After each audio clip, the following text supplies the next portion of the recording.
Hello, welcome to Unicorn Princess Tarot. Ito yung reading natin for collectives. Collective love reading, guys. Wala tayong specific zodiac sign. Ang importante yung reading, makarelate ka, makaresonate ka. No? Pag hindi, okay lang yan. May mga next readings pa tayo.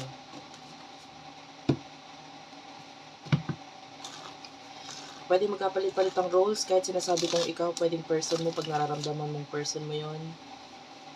Kahit sinasabi kong siya, pag alam mong ikaw yon, pwedeng ikaw yon. Kasi pwede magkapalit-palit, hindi ito personal reading. And guys, please do follow me on Facebook, Madam Space P as in Princess, para mas para makita mo rin yung ibang post na pinapost ko doon na hindi ko na ipopost dito sa Facebook, sa YouTube. And doon ka rin pwede mag-inquire ng personal reading kung gusto mo mag-provoke ng personal reading. Let's start, guys. Pagpasensya mo na yung boses ko, medyo ibang boss ko ngayon kasi medyo masakit yung lalamunan ko. But anyway, itatry ko yung best ko na may deliver yung message ng maayos. So, yeah, from time to time, umiinom ako ng salabat dito. Kaya, sana maintindihan mo pag nagpo-pause ako ng konti. Ace of Pentacles, Three of Swords. I can see a new beginning here for you.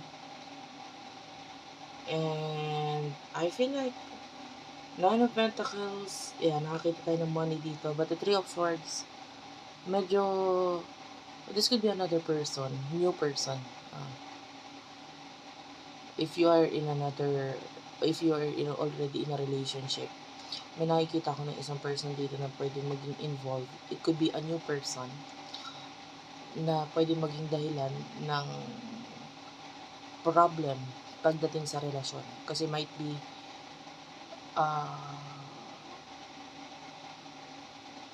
syempre pwede may masaktan, or it could be you or your person dahil sa involvement nitong new person na ito.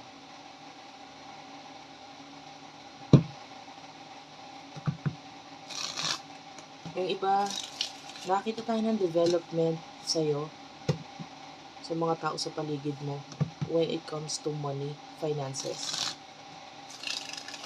Maganda to.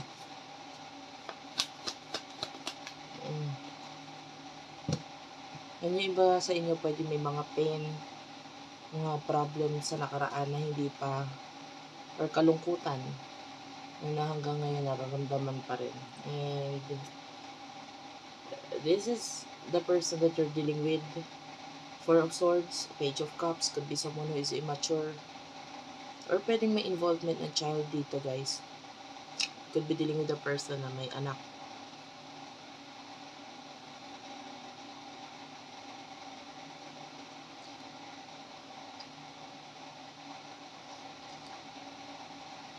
And the Four of Cups, because of this, pwedeng itong person na to, parang hindi siya sigurado regarding sa connection ninyo because of a child. And yun yung nagiging dahilan kung bakit parang hindi nagiging sigurado yung connection mo with this person. The Emperor could be someone na medyo mataas ang ego, Aries energy. And pwede itong person ito walang ginagawa or hindi nagtitake ng actions for now. Because of, yun nga, may kinalaman sa children or a child. Strength card, this is Leo energy.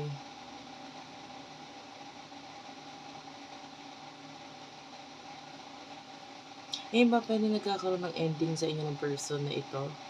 Kasi may nagpipigil or may nagpipilit na mag-end. Ganun.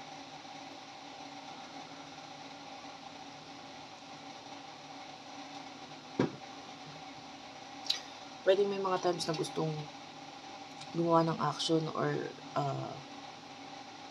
magpapansin itong person na to, but yun nga, pwedeng may nagpipigil sa kanya. Ace of Cups is here, so I can see a lot of love pagkagusto, admiration mula dito sa taong to sa'yo.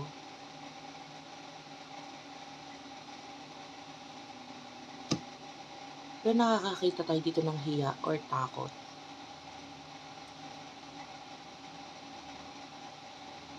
Parang hindi siya makatake ng action kasi nahihiya siya or natatakot siya. Parang gano'n. So, ano yung emotions ninyo sa isa't isa?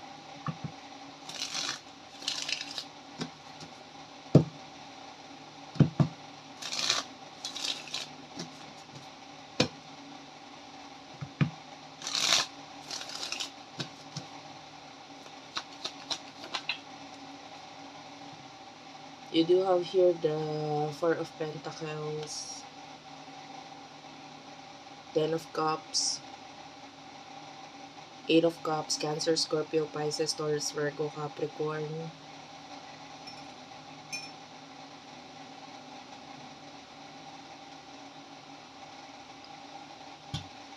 Ang focus mo future eh. Ngayon, mas focus ka sa sarili mo. Maybe your family is also included dito.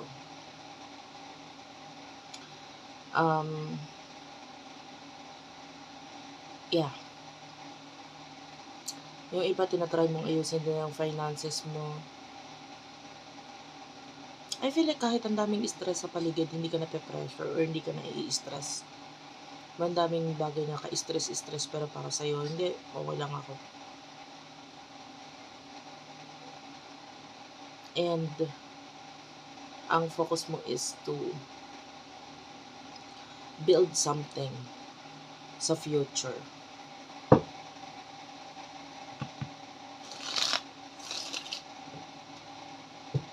Yung iba, ito person na kakonect mo could be someone na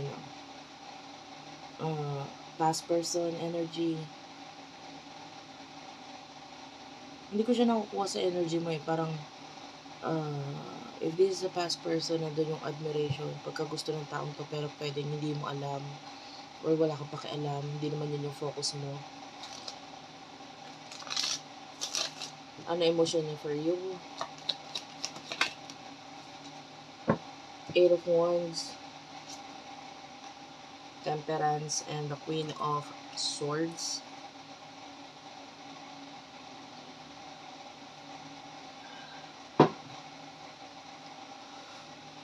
Well, ang dami niyang obligasyon, ang dami niyang ginagawa ngayon na nakaka-stress. Kumpara sa'yo, kung ikaw masyadong kang kalmado, itong person na to masyadong nai-stress. Temperance is here, so this person is spying on you na hindi mo halata, hindi mo papansin. And nakakita tayo na pagka-cut off sa kanya mula sa, tinatry kanyang i-cut off, parang yan. Pero gusto kanya eh. Pero ayaw niya maghabol, parang ganun. So what will happen in the near future sa inyong dalawa?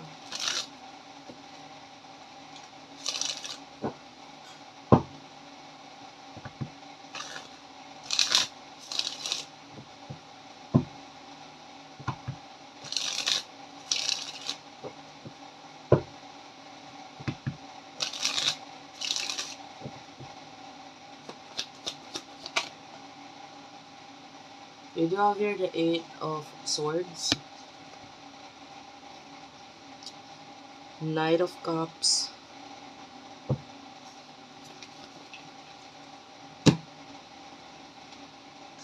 Page of Swords, and Ace of Swords, Two of Wands. Regarding this person, nakita tayo ng plano na may kinalaman sa child or children.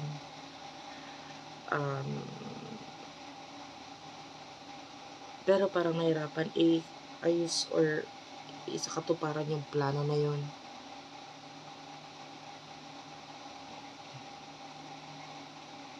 Well, may nakakita akong dami naghahabol sa'yo, guys. But you do have here the Eight of Swords. I can see you being stuck sa isang situation. Let me clarify this. Nine of Swords, yeah. Could be a problem na hindi mo maalisan, you're stuck. And parang ito yung times na makakaisip ka ng kung ano dapat mong gawin regarding dito. In the near future. But you do have here the Five of Wands, Aries, Leo, Sagittarius energy. The Tower. Bottom of the deck.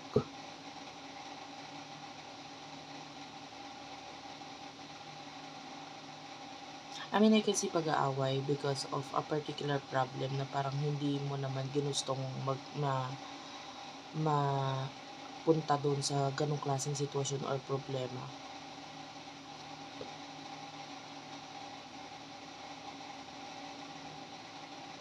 Something is going to end. Ano yung mag-e-end? The World is here.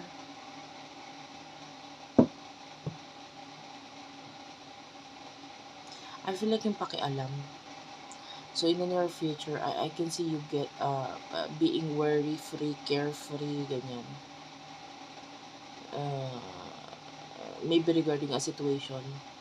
Baga parang ayoko na makialam kasi away lang yan eh, parang ganun.